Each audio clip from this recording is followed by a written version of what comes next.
Hello dear student, this is Sonam Yadav. Welcome to my study channel Nixi Durga academy. How are you?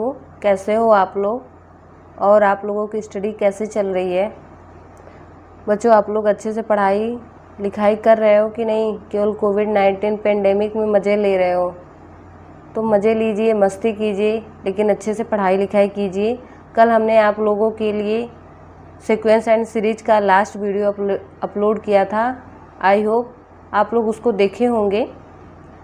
बच्चों, मैं 11th class की पूरी mathematics आपको पढ़ाऊंगी और जल्द ही इवन आज से ही हम 12th क्लास की मैथमेटिक्स भी आप लोगों के लिए अपलोड करना स्टार्ट कर देंगे, ताकि आप लोगों का जो बोर्ड एग्ज़ाम आ रहा है उसमें आप लोगों की कुछ हेल्प हो सके, कुछ आपकी हेल्प हो सके, कुछ आपके दोस्तों की हेल्प हो सके। बच्चों, अगर आप लोगों को हमारा चैनल पसंद आता हो तो इसको लाइक करना, सब्सक्राइब करना और शेयर करना मत भूलिएगा। आप अपने दोस्तों को भी शेयर कर दीजिएगा ताकि वो लोग भी पढ़ लें और थोड़ा स्टडी कर लें, ताकि दिक्कत ना हो उनको बोर्ड एग्ज़ाम में। और हमसे कोई भी गलती होती है तो उसके लिए हम आपको सॉरी बोल रहे हैं और आपसे हम ये रिक्वेस्ट करेंगे कि आप हमें कमेंट बॉक्स में बताइए कि नहीं हम कहाँ पे क्या गलत कर रहे हैं, ताकि हमें मोटिवेशन मिले। बच्चों, जैसे आप लोगों को मोटिवेशन मिलता है जब आपके टीचर आपको कोई मोटिवेशनल या आपकी लाइफ से जुड़ी कोई अच्छी बातें बताते हैं तो आप लोग मोटिवेट होते हो, वैसे ही आप लोग भी हम लोगों को कमेंट करते हो कि नहीं मैम, नहीं सर, आप यहाँ पे थोड़ा सा हमें प्रॉब्लम हो रही है, या आपकी वीडियो में यहाँ से थोड़ा सा इनकरेक्ट है, कुछ गलत है, तो आप यहाँ पे सुधार कीजिए। तो हम सुधार करते हैं और साथ ही साथ हमें भी मोटिवेशन मिलता है कि नहीं हमारे बच्चे हमारे वीडियो देख रहे हैं। इसलिए बच्चों, कोई गलती होती है तो हम उसके लिए सॉरी बोल रहे हैं और आपसे हम आशा करेंगे कि आप हमें कमेंट करके बता सकते हो, बताओगे कि कहाँ पे वीडियो में कहाँ पे गलत हुआ है, कहाँ पे गलतियाँ हुई हैं। ओके बच्चों, तो हम सीक्वेंस एंड सीरीज आपका एक्सरसाइज नंबर 9 था, उसको कंप्लीट कर दिए थे। अब आपके एक्सरसाइज नंबर हम स्टार्ट करने वाले हैं 11th क्लास मैथमेटिक्स। तो 10th नंबर एक्सरसाइज सबसे पहले हम आपको बताएंगे कि इसका नाम क्या है, आपके चैप्टर नंबर 10 का नाम क्या है, पहले ये बताएंगे। ओके, तो सबसे पहले आप 10th नंबर का देखिए क्या है, straight line. Okay, straight lines. बच्चों, इसमें हम आप लोगों को स्ट्रेट लाइन के बारे में बताएंगे कि स्ट्रेट लाइन क्या होती है, उससे रिलेटेड जितने भी कॉन्सेप्ट होते हैं, फॉर्मूले होते हैं, उसको बताएंगे। जैसे डिस्टेंस का फॉर्मूला कैसे निकालते हैं, उसका यूज हम कहाँ करते हैं, कैसे करते हैं। इंटरसेक्शन का फॉर्मूला कहाँ यूज करते हैं, कैसे यूज करते हैं, वो कैसे आया है। एरिया भी आता है स्ट्रेट लाइन में, जैसे हम ट्रायंगल स्ट्रेट लाइन से ही मिलकर तो ट्रायंगल बना है। अगर हम तीन स्ट्रेट लाइन मिला देंगे तो क्या बनेगा, एक ट्रायंगल बनेगा। तो इस ट्रायंगल का एरिया निकालने के लिए कौन सा फार्मूला होता है उसके बारे में बताएंगे। और इसके साथ साथ हम आप लोगों को स्ट्रेट लाइन का स्लोप निकालना बताएंगे, स्ट्रेट लाइन का स्लोप और दो स्ट्रेट लाइन के बीच का एंगल बताएंगे। तो डियर स्टूडेंट, आप लोग इत्मीनान से बैठ के शांति से धैर्य के साथ हमारे वीडियो को एंड तक देखिएगा और उसमें कुछ भी गलत हो, कुछ भी इनकरेक्ट हो, कहीं भी आप लोगों को लगता है कि यहाँ पे करेक्ट किया जा सकता है तो आप लोग हमें बता सकते हो। ओके, कमेंट करके, ताकि हमको भी मोटिवेशन मिले कि आप लोग हमारा वीडियो देखते हो, आप लोगों को पसंद आता है। तो बच्चों, हम स्टार्ट करते हैं। हमारा सबसे पहला है कॉन्सेप्ट में कि स्ट्रेट लाइन क्या होती है। आपको पहले जानना है कि आखिर स्ट्रेट लाइन क्या होती है, इसे हम कैसे रिप्रेजेंट करते हैं। ओके, तो बच्चों, स्ट्रेट लाइन जैसे ये क्या है, ये एक स्ट्रेट लाइन है। यस, ये भी एक स्ट्रेट लाइन है, ये भी स्ट्रेट लाइन है। तो यहाँ पे आपको देखने से क्या मिल रहा है, यहाँ पे आपको देखने से मिल रहा है कि स्ट्रेट लाइन को बनाने के लिए हमारे पास एटलीस्ट 2 पॉइंट होना चाहिए। कम से कम अगर आपके पास 2 पॉइंट होगा तो आप एक स्ट्रेट लाइन बना सकते हो। ओके, और maximum infinite number of point होगा। तो सबसे पहला फंडा आता है कि स्ट्रेट लाइन होती क्या है। तो स्ट्रेट लाइन वो होती है जब 2 पॉइंट को ऐड करते हुए हम एक लाइन ड्रा करते हैं तो उसे हम एक स्ट्रेट लाइन कहते हैं। क्या कहते हैं उसको? Straight line. अब इस स्ट्रेट लाइन को हम रिप्रेजेंट करते हैं, कहाँ पे रिप्रेजेंट करते हैं? स्ट्रेट लाइन को हम अगर क्वाड्रेंट एक्सिस में अगर इसको हम लोग रिप्रेजेंट करने की कोशिश करते हैं तो कैसे, कोऑर्डिनेट एक्सिस में हम इसे कैसे किसी भी लाइन को रिप्रेजेंट करते हैं। मान लीजिए कि हमारे पास एक लाइन है जो 2 पॉइंट से पास हो रही है 1 2 एंड 5 6, ओके। और आपसे कह देगा कि आप इसको आप इस लाइन को इस कोऑर्डिनेट एक्सिस में आप ड्रा करके बताइए। तो क्वाड्रेंट एक्सिस ये एक्स एक्सिस होता है, ये कोऑर्डिनेट एक्सिस वाई एक्सिस होता है, ओके। और यहाँ पे हमारा 2 पॉइंट है 1 2, और मान लीजिए ये पॉइंट ए है, ये पॉइंट बी है, ओके। तो हमें लाइन ए बी के बारे में बताना है। क्या बताना है? Line A B. इस कोऑर्डिनेट सिस्टम में हमें लाइन ए बी को रिप्रेजेंट करना है। तो उसके लिए हम क्या देखेंगे? पहले हम पॉइंट ए को देख रहे हैं। पॉइंट ए में 1 2 है, 1 2 क्या है? पॉइंट ए है, इसका मतलब 1 क्या है? यक्स एक्सिस पे 1 होगा और वाई एक्सिस पे क्या होगा? 2 होगा। तो 1, ओके, वाई एक्सिस पे 2, ओके। तो ये हमारा हो जाएगा पॉइंट 1 2, ये ए हो जाएगा, ए पॉइंट हो जाएगा। और दूसरा पॉइंट कह रहा है कि 5 और 6 है, तो 5 क्या हो जाएगा? एक्स एक्सिस पे होगा, 6 कहाँ पे होगा? वाई एक्सिस पे होगा, ओके। वाई एक्सिस पे 6 होगा, तो 5 होगा कहाँ पे? हमारे एक्स एक्सिस पे। मान लीजिए ये 5 है, ओके, ये मान लीजिए आपका 5 है, इधर वाई एक्सिस पे 6 है, ओके। तो इस पॉइंट को आप मिलाइए और देखिए कि कहाँ पर मिल रहा है। ये 6 है, ओके। तो ये मिला 5 और 6। अब हमें जब 2 पॉइंट पता चल गया तो हम लाइन नहीं ड्रा कर सकते हैं? कर सकते हैं। पॉइंट ए और पॉइंट बी को ऐड करते हुए एक लाइन ड्रा कर सकते हैं। तो ये लाइन क्या हो जाएगी? ये एक स्ट्रेट लाइन हो जाएगी। तो बच्चों आप लोग यहाँ पे समझे कि स्ट्रेट लाइन क्या होती है। उसको ड्रा करने के लिए हमें कितने नंबर ऑफ पॉइंट की ज़रूरत होगी? कम से कम। तो कम से कम हमें 2 नंबर ऑफ पॉइंट अगर हमें पता होंगे तो हम स्ट्रेट लाइन एक बहुत ईजिली ड्रा कर सकते हैं, ओके। अब हम इतना तो आपको एक इंट्रोडक्शन, एक ब्रीफ इंट्रोडक्शन दे दिए स्ट्रेट लाइन का। अब हम आते हैं यहाँ पे कुछ फॉर्मूले के बारे में जानने की कोशिश करते हैं कि क्या होता है। जैसे आपको कह दिया जाएगा कि इसी कोऑर्डिनेट एक्सिस पे आपको 2 पॉइंट दे देगा और कहेगा कि आप हमें, जैसे मान लीजिए आपको ये एक पॉइंट P है, x1 है, y1 है, और दूसरा पॉइंट Q है, क्या है? x2 है और y2 है। और कह देगा कि आप हमें बताइए इनके दोनों के बीच का, ये थोड़ा सा लाइन बनाने में थोड़ा सा दिक्कत हो रहा है, एक्सिस बनाने में हम फिर से बना दे रहे हैं, ओके।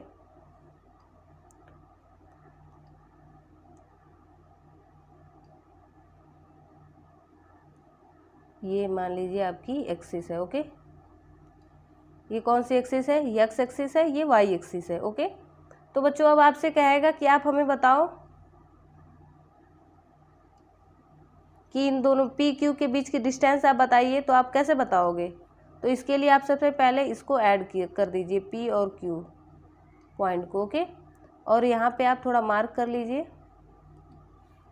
और इसका फॉर्मूला हम आपको बता दे रहे हैं कि इसका फॉर्मूला क्या होता है। तो इसका फार्मूला होता है पी क्यू, ये डिस्टेंस का फार्मूला है, होता है under root x2 minus x1 का square plus y2 minus y1 का स्क्वायर, ओके।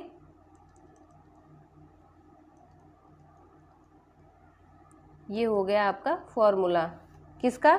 जब आपको 2 पॉइंट दिया रहेगा और आपसे कहेगा कि आप उन दोनों पॉइंट के बीच का डिस्टेंस बताइए, तो आप इस फॉर्मूले का यूज करके निकाल सकते हो। जैसे आपको मान लीजिए आपका पॉइंट 4 3 है एंड 5 6 है, 2 पॉइंट आपको दिया हुआ है और आपसे कह दे कि आप हमें डिस्टेंस बताइए, तो आप इसी फॉर्मूले में पुट कर दोगे वैल्यू, ओके। ये सारी वैल्यू आप मान लीजिए, ये पी क्यू है, पॉइंट है पी क्यू, ओके। और आपसे डिस्टेंस पूछ रहा है, डिस्टेंस का फॉर्मूले में आप पॉइंट रख दीजिए, x2 3 माइनस 4 का स्क्वायर प्लस, नो सॉरी, ये हमने थोड़ा सा यहाँ पे गलत कर दिया है, ओके। तो बच्चों आप यहाँ पे देखिए सारी वैल्यू केवल आप लोग पुट कर दोगे तो आपका आंसर बहुत इजीली फाइंड आउट हो जाएगा। क्या है? आप देखिए यहाँ पे x1 कितना हो जाएगा? 4 हो जाएगा, y1 कितना हो जाएगा, 3 हो जाएगा, x1 y1 x2 y2, okay. x2 5 minus x1 4 का square plus y2 6 minus y1 3 का स्क्वायर। आप इसको सॉल्व कर लीजिए और पी क्यू की वैल्यू निकल जाएगी, वही आपके इन दोनों के बीच का डिस्टेंस हो जाएगा, ओके बच्चों। तो ये हमारा हो गया। अब दूसरी बात आती है, दूसरा कॉन्सेप्ट, दूसरा फॉर्मूला क्या है आपका। जब आपसे कह देगा कि आप हमें एक लाइन दे दिया है, ओके, आपको एक लाइन दे दिया है, ये एक आपके पास लाइन है और इसको 2 सेगमेंट में डिवाइड किया जा रहा है। कितने सेगमेंट में, 2 सेगमेंट में, m और n 2 सेगमेंट में डिवाइड किया जा रहा है। The coordinate of a point dividing the line segment joining the point x1 x2 internally in the ratio m:n r, okay. तो हमसे ये मान लीजिए हमारा x1 है, ये y1 है, ये x2 है और y2 है और इसको, इस लाइन को 2 सेगमेंट में डिवाइड किया जा रहा है। तो ये पॉइंट आप हमें बताइए, और इसे डिवाइड किया कैसे जा रहा है, इंटरनली डिवाइड किया जा रहा है। तो आप हमें x कैपिटल Y बताइए। तो इसे हम कैसे निकालेंगे, इसका फार्मूला क्या होता है हम बता रहे हैं आपको।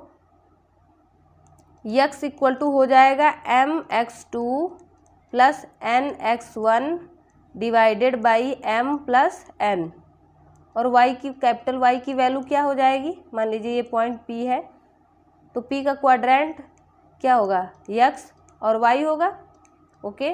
तो x का फॉर्मूला ये हो जाएगा mx2 plus nx1 divided by m plus n, y का हो जाएगा my2 plus ny1 divided by m plus n, okay बच्चों। तो ये हो जाएगा आपका, जब आपको एक लाइन को 2 सेगमेंट में इंटरनली डिवाइड किया जाता है, उसका रेशियो m:n होता है और पॉइंट दिया रहता है, तो हम मिड पॉइंट यानी वो डिवीजन वाला पॉइंट कैसे निकालते हैं, तो इसका ये फॉर्मूला होता है बच्चों। अब यही आपसे कह दिया जाएगा कि आप जब ये लाइन एक्सटर्नली डिवाइड कर रही होगी तो आप लोग कैसे निकालोगे, ओके। यहाँ पे तो आपने इंटरनली निकाल लिया था, लेकिन एक्सटर्नली की बात आती है तो एक्सटर्नली आप लोग कैसे निकालोगे, जब वो लाइन एक दूसरे को एक्सटर्नली डिवाइड कर रही हो, ओके। तो उस केस में क्या हो जाता है कि इन दोनों प्लेस पे क्या हो जाएगा, यहाँ पे प्लस है, यहाँ पे प्लस है, यहाँ पे प्लस है, यहाँ पे प्लस है, तो केवल ये प्लस का चिन्ह हट जाता है, माइनस हो जाता है, यहाँ पे भी माइनस हो जाता है, यहाँ पे भी माइनस हो जाता है, यहाँ पे भी माइनस हो जाता है। जब आपसे कह देगा कि लाइन को एक्सटर्नली 2 पार्ट में डिवाइड किया जा रहा है, किस रेशियो में, m:n, तो यहाँ पे केवल जो प्लस के प्लेस पे केवल माइनस हो जाता है, ओके बच्चों।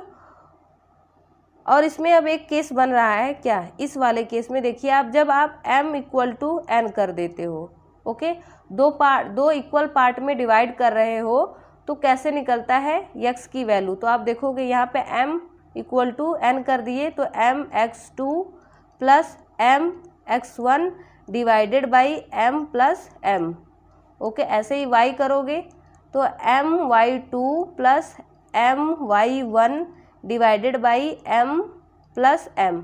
तो आप लोग देखोगे, तो आप लोग यहाँ पे देखोगे तो आप लोगों को क्या मिलेगा, यहाँ पे आप लोग देखोगे तो x की वैल्यू आपको मिल रही है x2 plus x1 divided by 2, और y, कैपिटल Y की वैल्यू मिल रही है, क्या मिल रही है कैपिटल Y की वैल्यू, y2 प्लस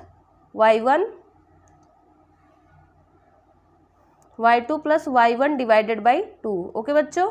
तो ये होता है हमारे मिड पॉइंट का फॉर्मूला, ओके, ये मिड पॉइंट का फॉर्मूला होता है।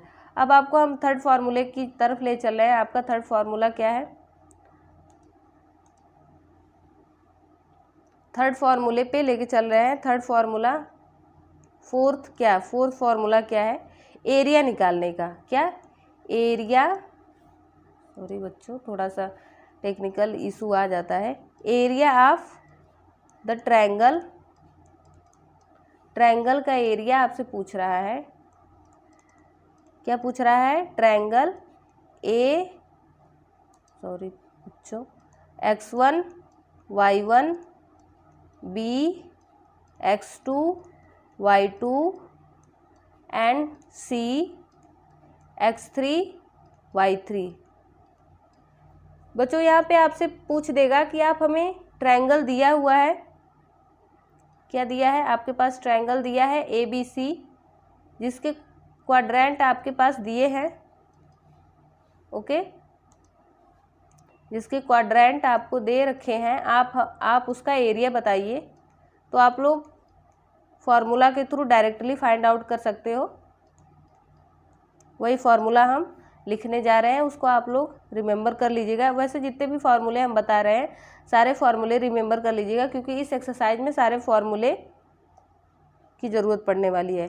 तो एरिया इक्वल टू क्या हो जाएगा, 1/2 mod of x1 y2 minus y3 plus x2 y3 minus y1 plus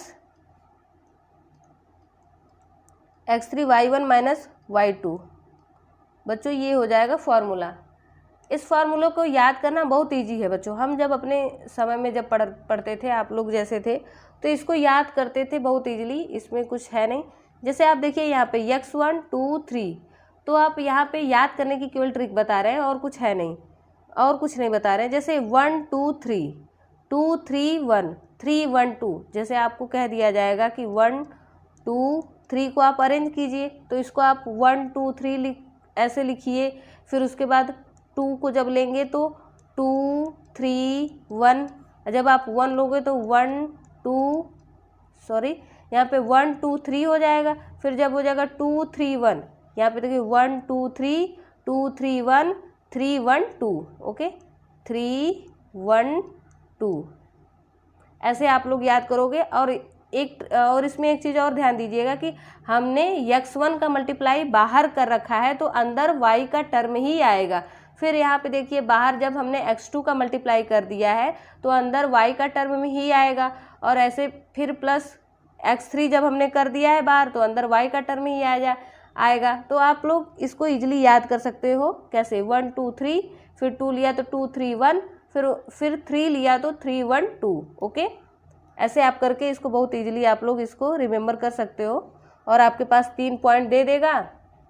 जैसे मान लीजिए कि आपको कह दिया, क्या कह दिया, आपको पॉइंट ए दिया है 1 2, पॉइंट बी दिया है 2 3, पॉइंट सी क्या दिया है 4 3, और एरिया बताइए अब इस ट्रायंगल का।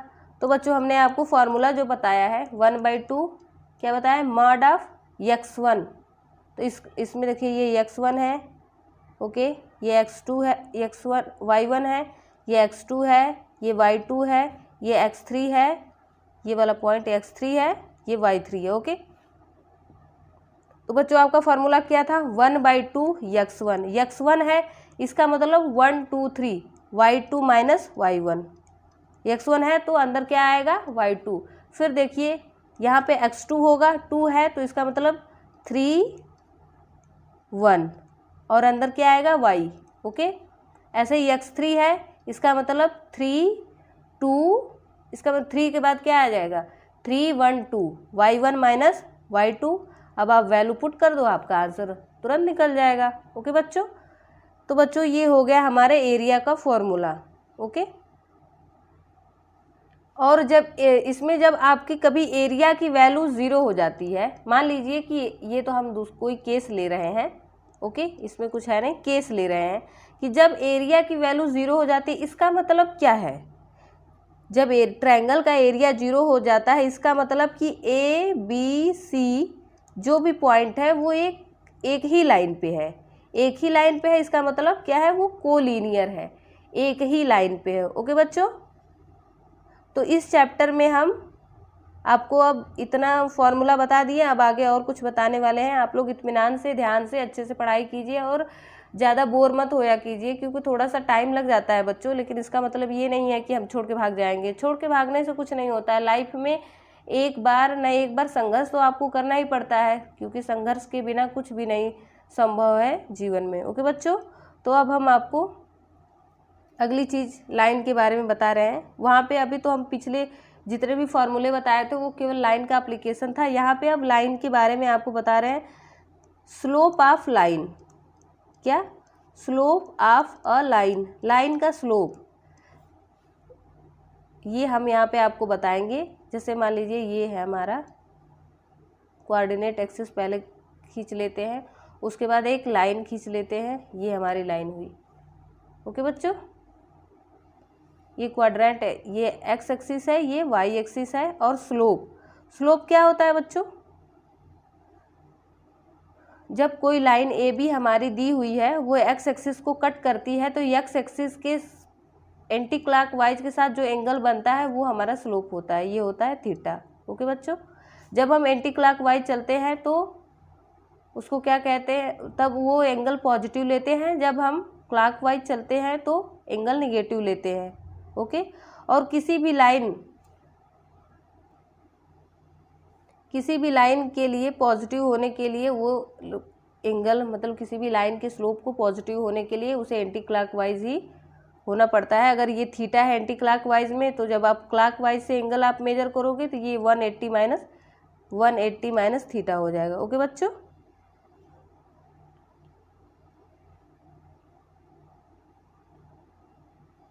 अब आप यहाँ पे आपको पता चल जाएगा कि ये हमारा स्लोप होता है थीटा। इसको थीटा से रिप्रेजेंट करते हैं। मान लीजिए कि ये 2 पॉइंट है, क्या है, ये x1 है, x1 y1 x2 y2। Okay बच्चों, तो जब आपको स्लोप निकालने को कह देगा तो आप कैसे निकालोगे? तो स्लोप होगा यहाँ पे tan थीटा की वैल्यू आपको tan थीटा की वैल्यू अगर आप लोगों को निकालना होगा तो आप लोगों को पता होगा बच्चों, हम दूसरा फिगर बना ले रहे हैं।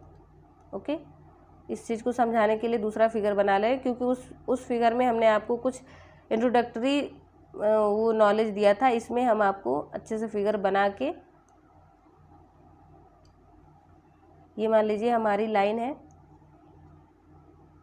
ओके, ये हमारा एक्स एक्सिस है, ये हमारी वाई एक्सिस है, और हमारी ये लाइन जो है 2 पॉइंट से पास हो रही है, पी क्यू, 2 पॉइंट से। पी का क्वाड्रेंट क्या है? x1 है, y1 है। क्यू का क्वाड्रेंट क्या है? x2 है, y2 है। और हम यहाँ पे स्लोप निकालने की कोशिश कर रहे हैं। ओके बच्चों, तो क्या करेंगे हम, यहाँ पे एक परपेंडिकुलर डाल दे रहे हैं, यहाँ पे भी हम एक क्यू से भी एक एक्स एक्सिस पे परपेंडिकुलर ड्रा कर दे रहे हैं। उसके बाद हम इन दोनों पॉइंट को मिला दे रहे हैं। और यहाँ पे बच्चों देखिए, ये लाइन जो है एंटी क्लॉकवाइज जिससे एक्स एक्सिस से थीटा एंगल बना रही है, तो ये एंगल भी थीटा होगा। ओके, अल्टरनेट एंगल है इसलिए ये थीटा होगा, क्योंकि ये देखिए अल्टरनेट एंगल जो होता है वो इक्वल होता है, इसलिए ये थीटा एंगल हो जाएगा। तो बच्चों ये एंगल थीटा है, यही हमारे लाइन हमारी पी क्यू है उसका स्लोप हो जाएगा। और इस स्लोप को हम कैसे रिप्रेजेंट करते हैं? tan थीटा से। Okay, tan theta m equal to tan theta होता है। tan थीटा आप लोग कैसे फाइंड आउट करोगे? tan थीटा, ये मान लीजिए हमारा कोई पॉइंट m है, ये r है। ओके, तो यहाँ पे हो जाएगा tan theta qm divided by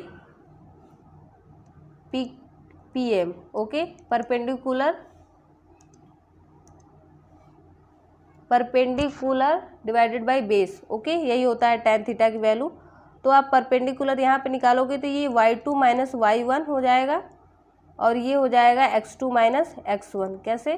क्योंकि ये पूरी डिस्टेंस आप देखिए x2 है, ये इतनी डिस्टेंस x1 है, ये पूरी डिस्टेंस कितनी है? y2 है, और ये इतनी सी डिस्टेंस कितनी है? y1 है। ओके, तो यहाँ से आप निकाल सकते हो tan थीटा की वैल्यू। tan थीटा ही हमारे लाइन का स्लोप हो जाता है। ओके बच्चों, ये हो गया स्लोप का फॉर्मूला, किसी भी लाइन के स्लोप का फॉर्मूला ये हो गया। और बच्चों जब इसको हम क्लॉकवाइज से लेते हैं, व्हेन द एंगल थीटा, ये तो एंगल हमारा क्या है? एक्यूट एंगल है। लेकिन जब ऊपर वाले केस में हमने ऊपर जो केस दिखाया था आपको, ये वाला केस, तो ये तो एंगल जो बन रहा था हमारा ऑब्ट्यूस एंगल बन रहा था। कौन सा एंगल बन रहा था बच्चों? ये ऑब्ट्यूस एंगल बन रहा था। दैट्स मीन यहाँ पे एक्यूट एंगल आपको पता है बच्चों क्या होता है? एक्यूट एंगल जब थीटा की वैल्यू लेस देन 90 डिग्री होती है तो ये एक्यूट एंगल होता है। ओके, एक्यूट एंगल होता है। लेकिन जब थीटा की वैल्यू ग्रेटर देन 90 डिग्री होती है तो ये क्या हो जाएगा? ऑब्ट्यूस एंगल हो जाएगा। ओके, तो जब ऑब्ट्यूस एंगल होगा तो उस केस में क्या होगा? उस केस में भी स्लोप जो होगा m equal to tan theta ही हो जाएगा। लेकिन यहाँ पे थीटा के प्लेस पे आप क्या रखोगे? यहाँ पे आप थीटा के प्लेस पे क्या रखोगे बच्चों? 180 माइनस थीटा। ओके, इसको आप सॉल्व कीजिए तो माइनस tan थीटा हो जाएगा। कैसे? क्योंकि tan 180 माइनस थीटा की वैल्यू होती है माइनस tan थीटा। तो आपने पीछे आपने tan थीटा को कैलकुलेट किया था। क्या कैलकुलेट किया था? y2 minus y1 divided by x2 minus x1। तो यहाँ पे आप वही वैल्यू पुट कर दीजिए, y2 minus y1 divided by x2 minus x1। Okay,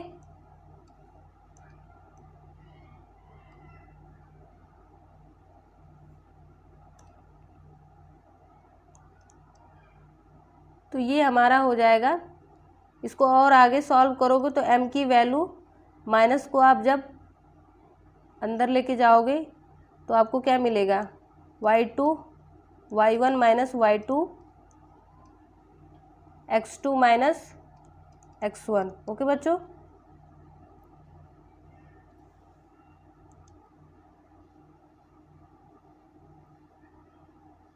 obtuse angle वाला केस हम आपको फिर से करके समझा दे रहे हैं, क्योंकि वहाँ पे हमने ऑब्ट्यूस एंगल का केस लिया था तो थोड़ा सा ज़्यादा घौंच पौच हो गया था थोड़ा सा, तो हम इसको फिर से आपको बता दे रहे हैं। पिछले हमने एक्यूट एंगल का केवल देखिएगा, वहाँ पे थोड़ा सा वो हो गया है, सही नहीं है, तो हम फिर से आप वहाँ पे थोड़ा घौंच पौच हो गया था, जगह कम थी, इसलिए हम आपको फिर से यहाँ पे बता दे रहे हैं ऑब्ट्यूस एंगल के केस में क्या होगा जब आपकी लाइन एक्सिस के साथ ऑब्ट्यूस एंगल बना रही होगी। ओके, तो ये आपकी लाइन हुई और आप देखिए यहाँ पे एक्स एक्सिस के साथ वो ऑब्ट्यूस एंगल बना रही है 90 डिग्री से।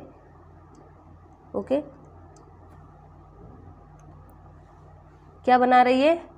थीटा की वैल्यू क्या है? ग्रेटर देन 90 डिग्री है। यहाँ पे आप देखिए ये थीटा की वैल्यू आपकी ग्रेटर देन 90 डिग्री है। और मान लीजिए कि आपकी ये लाइन जो है वो दो पॉइंट से पास कर रही है, P x1 y1 और दूसरा पॉइंट Q है, क्या है? x2 y2 है। ओके बच्चों, और हमें अब क्या करना है? इस लाइन का हमें स्लोप निकालना है। तो स्लोप क्या होता है लाइन का? tan थीटा होता है। आप इसको यहाँ पे मिला दीजिए, मान लीजिए कि यही लाइन है, यही। ओके, और ये पॉइंट है। ओके बच्चों, ये नहीं है, ये पॉइंट है। ओके, तो अब हमें tan थीटा, तो जब ये एंगल थीटा है तो ये एंगल कितना हो जाएगा बच्चों? 180 डिग्री माइनस थीटा। ये एंगल और ये एंगल इक्वल हो जाएगा 180 डिग्री माइनस थीटा। तो इस लाइन का स्लोप हमें निकालना है, slope of PQ m equal to tan theta. तो यहाँ पे tan थीटा क्या हो जाएगा? tan, क्योंकि ये स्लोप हो जाएगा ना 180 degree minus theta, that's means minus tan theta.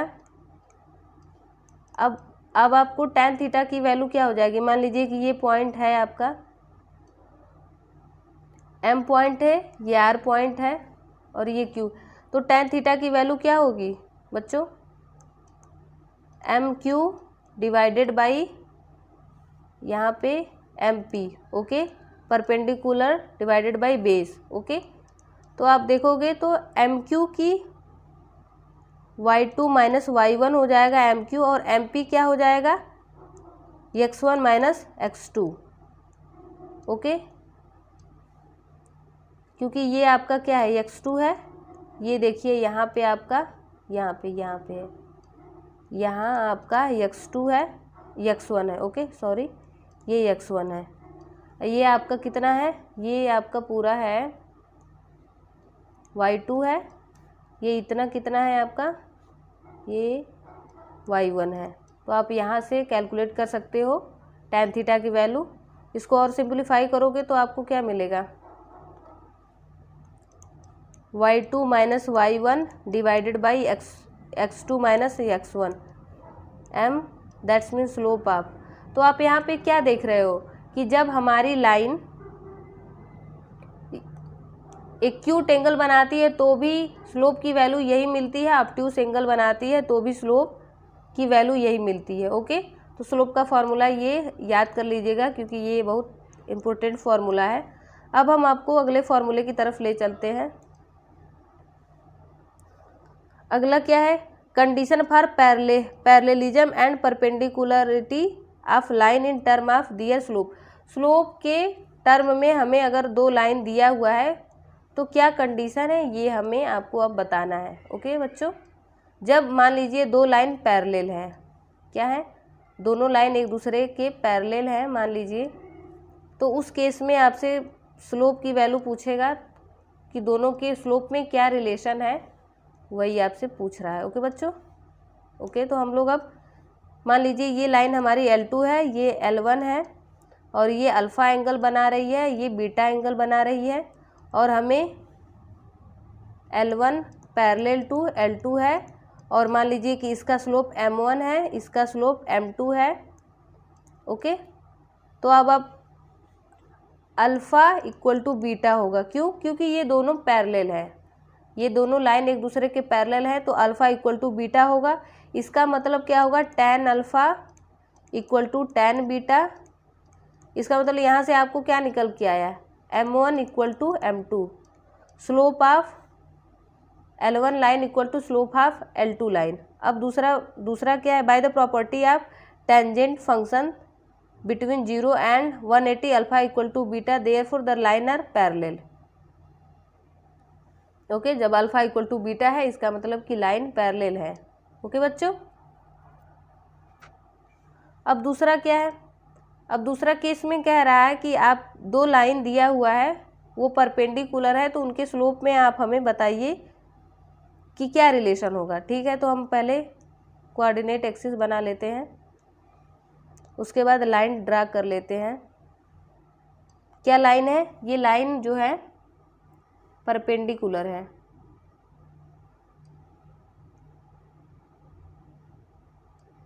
ये लाइन क्या है, एक दूसरे के परपेंडिकुलर है, ओके बच्चों, परपेंडिकुलर है।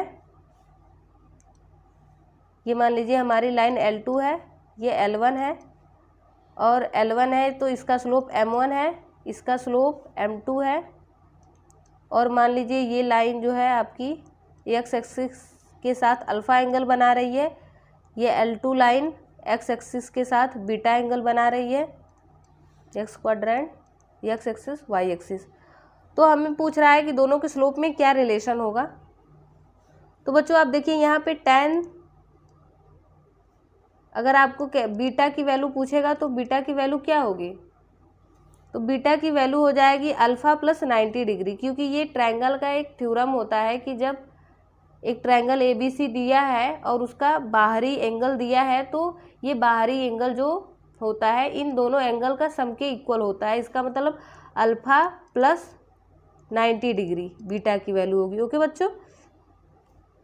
तो इस L2 लाइन का स्लोप क्या हो जाएगा बच्चों, tan बीटा हो जाएगा और tan बीटा की वैल्यू हमें ऊपर से पता चल रही है कि अल्फ़ा प्लस 90 डिग्री है, ओके बच्चों। अब इसको हम और सिंप्लीफाई कर रहे हैं तो tan अल्फ़ा प्लस 90 डिग्री ये होता है माइनस कॉट अल्फ़ा, ओके बच्चों। tan बीटा की वैल्यू कितनी आई, माइनस कॉट अल्फ़ा के बराबर आई और इसको हम -1 डिवाइडेड बाई tan अल्फ़ा लिख सकते हैं, ओके। तो बच्चों हम देख रहे हैं यहाँ पे कि लाइन जो L1 है उसका स्लोप M1 है और ये स्लोप किसके बराबर है, tan अल्फ़ा के इक्वल है, ओके। लाइन L2 है उसका स्लोप M2 है, ये है tan बीटा के इक्वल।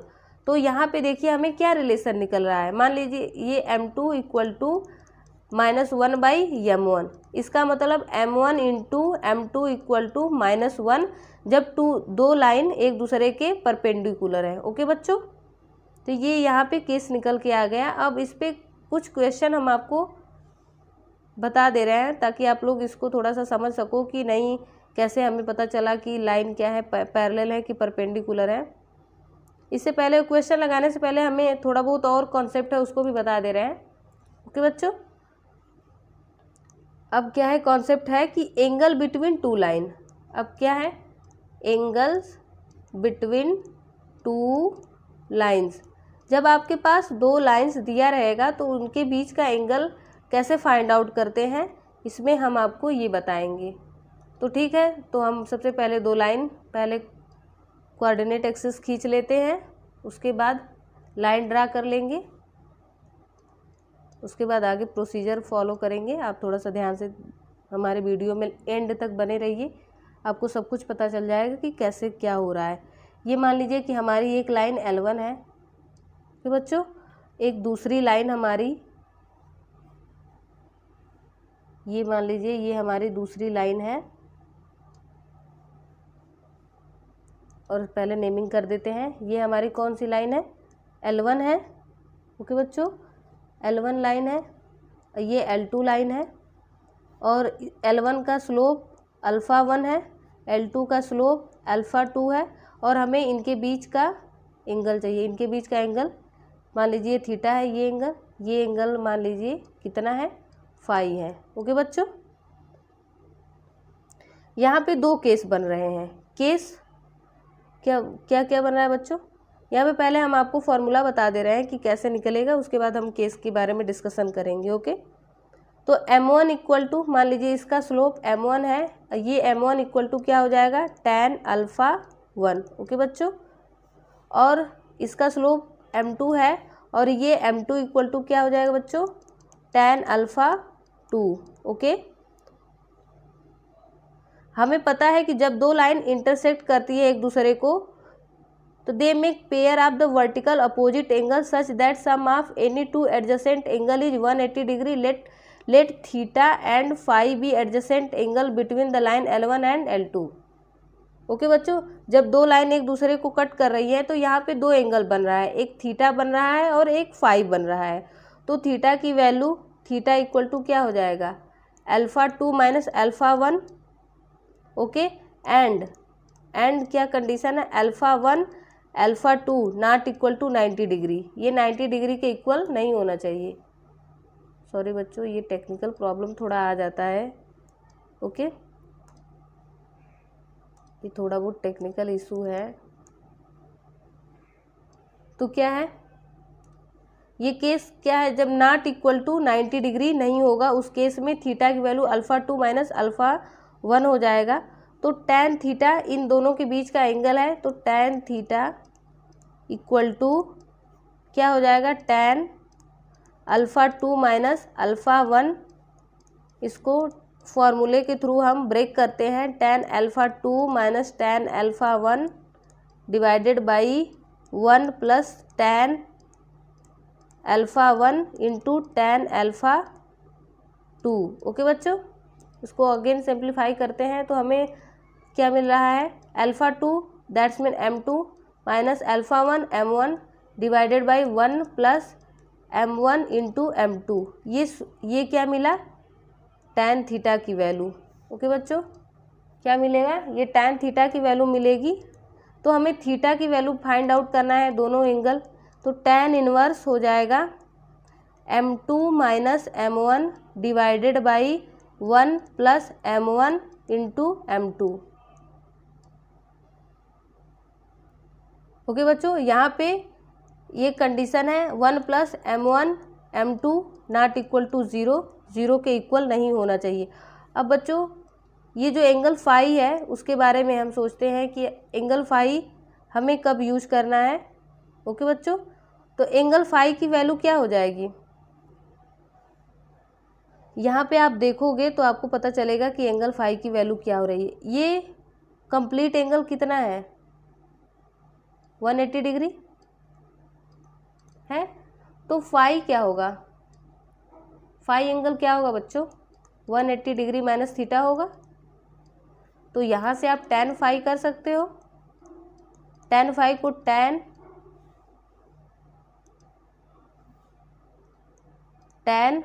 180 डिग्री माइनस थीटा कर सकते हो। और यहाँ पे आपको क्या मिल रहा है, tan phi equal to minus tan theta. Okay बच्चों, तो यहाँ से आप निकाल सकते हो। यही सेम वही है, tan थीटा की हमने आपको tan थीटा का कैलकुलेशन करके दिखा दिया है। तो यहाँ पे आप माइनस tan थीटा कर दीजिएगा। ये tan थीटा का कैलकुलेशन है तो माइनस tan थीटा हो जाएगा, किसके लिए, फाई के लिए। ओके बच्चों, तो यहाँ पे कुछ केसेस बन रहे हैं, इसको थोड़ा सा आप ध्यान से देख लीजिए। क्या केसेस बन रहे हैं, चलिए हम केसेस की तरफ चल रहे हैं। First case number 1, case first क्या है बच्चों,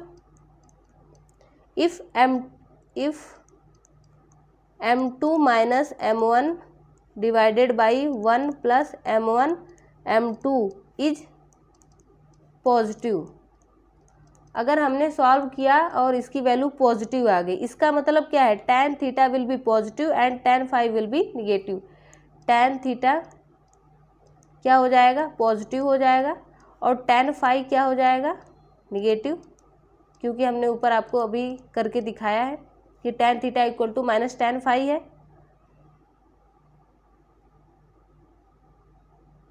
tan phi will be negative which means theta will be acute and phi will be obtuse.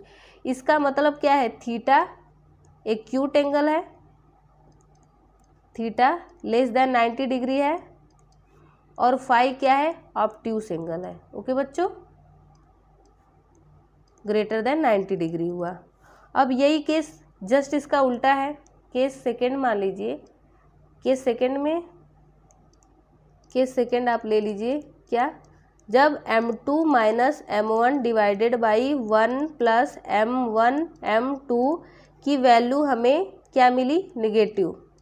इसका मतलब tan थीटा निगेटिव है। ओके बच्चों, tan फाई क्या है, पॉजिटिव है।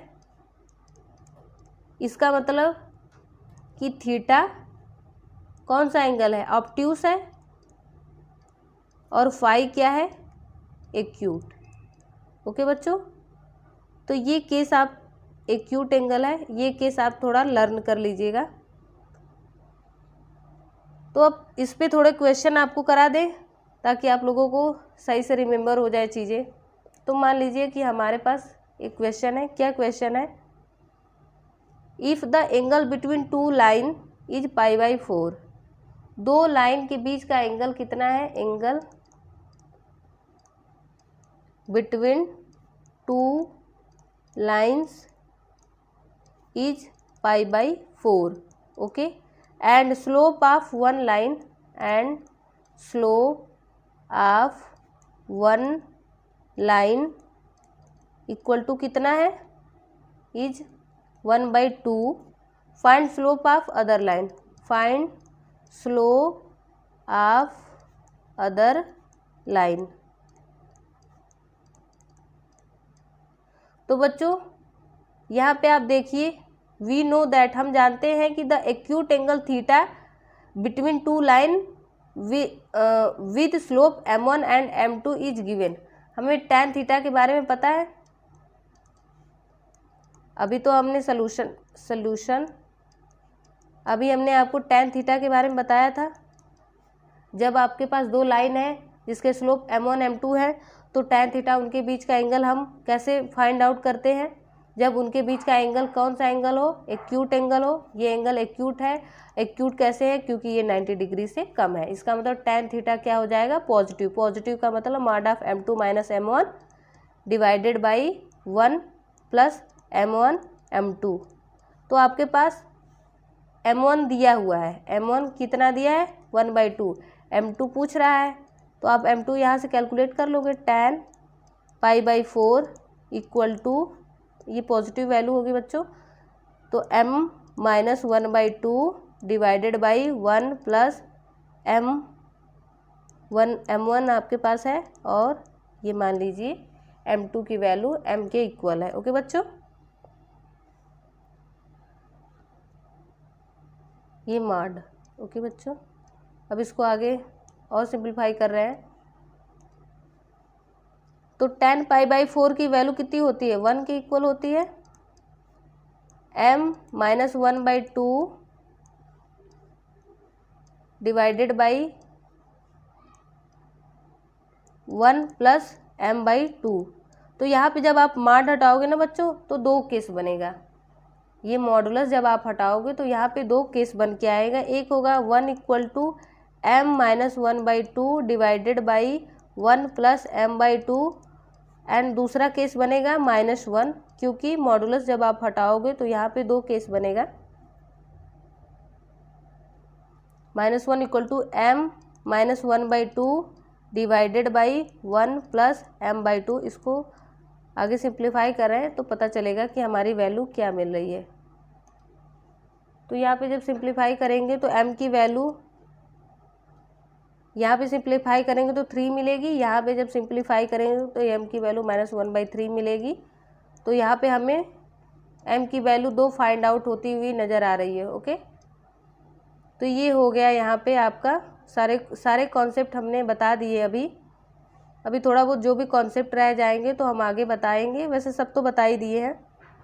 तो अब आप क्वेश्चन करने के लिए रेडी हो गए हो। कौन से एक्सरसाइज के, एक्सरसाइज नंबर 10.2 का 10.1 का क्वेश्चन करने के लिए आप लोग रेडी हो गए, क्योंकि इसके पहले के सारे कॉन्सेप्ट हमने आप लोगों को बता रखे हैं, अभी बता दिया। ओके बच्चों, अगर आप लोगों को हमारा वीडियो अच्छा लगता हो तो इसको लाइक करना, सब्सक्राइब करना और शेयर करना मत भूलिएगा।